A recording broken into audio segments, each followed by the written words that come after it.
Welcome back to my YouTube channel.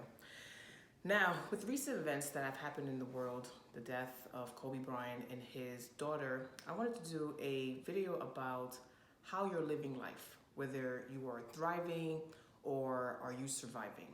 Now, I remember having had gone through the New York foster care system, I picked up ways that were not supportive of creating a life where I was thriving.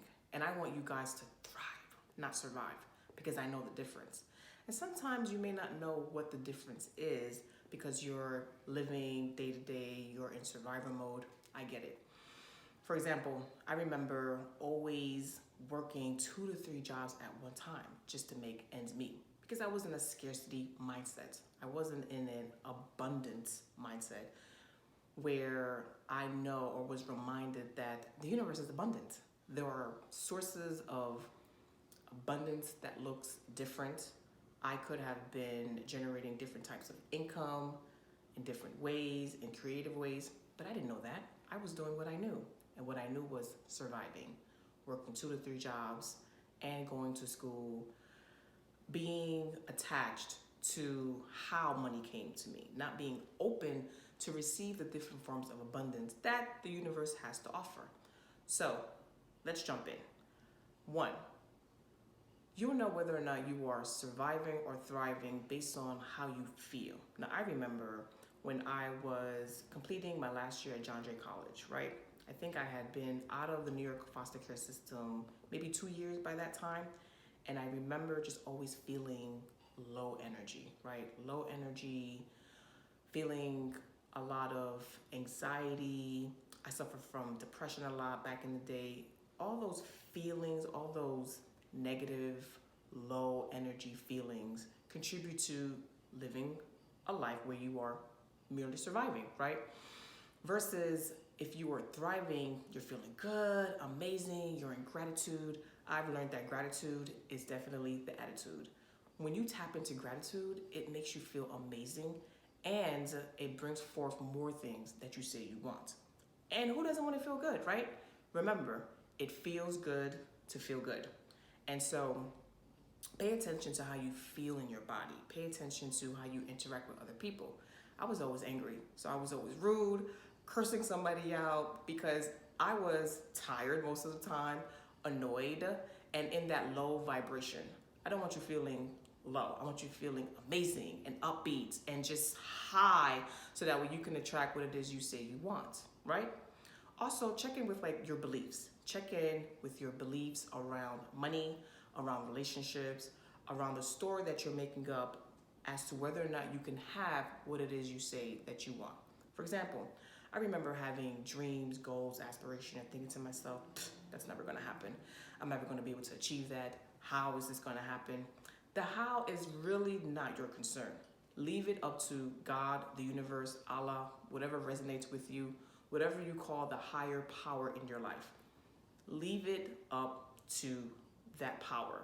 That power, the universe, is always conspiring in your favor to bring forth what it is that you want.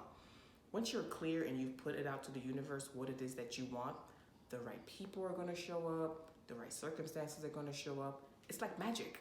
And who doesn't like magic, right? So think about that. Think about your relationships. I remember being in relationships with people because I had to. My thinking was, well, who else is going to deal with me, right? Who else is going to deal with my attitude? These people have already been there because I was in a scarcity mindset. I was afraid of letting go of relationships where I didn't feel like I could be my most authentic self or where I could speak my mind freely without being judged or put down because I didn't think that anybody else was going to want to deal with me. But once I started doing the inner work and started working through my beliefs and my conversation around mattering and what I had to offer, I was able to let go of these relationships, these low vibrational relationships, and started attracting the most amazing people in the world. People who were a reflection of who I wanted to be, what I was working towards. People that were working on themselves, and we can work on our relationships together. How amazing is that? It was day and night from what I had experienced before when I was in certain situations and certain relationships because I felt like I had to and I had no choice. Remember, we always have a choice. We have a choice in the people that we surround ourselves, the relationships that we're in, and choosing not to choose is also a choice. So don't forget that. To check in, pay attention. Pay attention to the stories you've made up around money, abundance. Pay attention to the people that are in your life. Are you in relationships that are helping you thrive? The people in your life should be supportive of you and supporting your dreams, and you get to support their dreams. Think about those relationships. Are you being supported? Can you support the people that are in your life? And work towards your goals together. It's a beautiful thing when you have a supportive system, a tribe, your peoples that are rooting for you and you're rooting for them. Think about that. Also think about the story that you've made up about who you are in the world. For many years, because of the emotional abuse that I had experienced at home, I felt that I didn't matter. That was my narrative. I didn't matter. I was told that I was stupid and dumb, like my mother, day in and day out. I was told that my father wished he had a boy opposed to me, who was born. The emotional abuse was very taxing and it was very hurtful. But it was also seeds that had been planted in my heart that would show up in different ways later on in life, right? And so I grew up feeling inadequate, not enough. I grew up not thinking that I could be the leader that I was born to be and change the world, until I started doing the inner work around that. And once I started doing the inner work, I realized I am a leader. I'm a leader, I'm a pioneer, I'm a visionary, and I'm gonna change the world. And I don't have to know how I'm gonna do it. I just know that I can do it. My invitation to you is to really check in around the belief around self. Who are you? Who do you want to be in the world? What do you want to do? What is your legacy that you want to leave behind? What do you want to create? And that can look different for everybody. Maybe you don't want to be a world leader. That's fine. Your purpose may be being a parent, being a mentor. Whatever it looks like for you, know that it matters, it's important, and you get to have it. Why? Because you matter. And what you have to offer to the world matters, and people are waiting for you to show up. People are waiting for you to experience your gifts, whatever it is. Maybe it's cooking, maybe it's writing, maybe it is party planning, whatever it is, whatever that looks like for you, know that your gift is not for you. It is for you to share it with others. Because again, I want you to be thriving in life, not surviving. And it can be quite a transition when you have been operating from a space for so many years. I get it. For so many years, I was just used to working 3-4 jobs, being in miserable relationships. So when I started doing the inner work, it was weird. It felt a little weird. It felt a little too good to be true. Is this really possible? All these things started coming up. But as I started to trust myself, which allowed me to then trust the process, trust God, magic started to happen. Things started to unfold. Dreams and goals started happening. And I'm still working on some goals and dreams of my own, but I've accomplished so much in the last couple of years where before I wouldn't even acknowledge how far I've come. So I'm inviting you to do the same thing. Think about where you are in your process. Think about all the things that you have overcome in life and pat yourself on the back. Celebrate it. Celebrate the wins, the big, the small. It all matters. But then once you've done that, think about what you are committed to doing moving forward, right? What do you want? What are your dreams? What are your goals?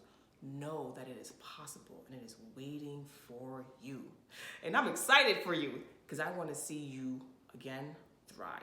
I want to see you glow. I want to see you, what is the term that the kids use? It's lit, right? Be lit. Light your fire. Connect to your soul purpose and do whatever sets your soul on fire. In the beginning, I'll admit, I had anxiety about starting a YouTube channel.